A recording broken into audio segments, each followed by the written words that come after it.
সম্মানিত ভিউয়ার্স, যতদূর চোখ যায় ততদূর যেন ধান আর ধান।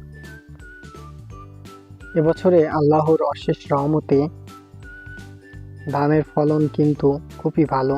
বিগত 5-6 বছরে এত ভালো ফলন কিন্তু দেখা যায়নি।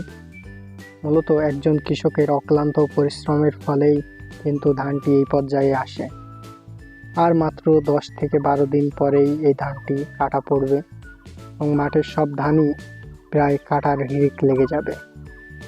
মূলত এ সময়ে এসে ধানে এক ধরনের পোকার আক্রমণ হয়, যে পোকাটা গ্রামের ভাষায় বলা হয় কারেন্ট পোকা।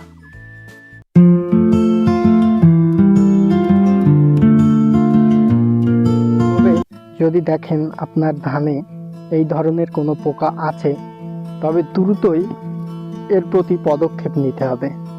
জন্য আপনি এই ধরনের ঔষধ কিন্তু স্প্রে করতে পারেন, ইনস্ট্যান্ট ভ্যানিশ।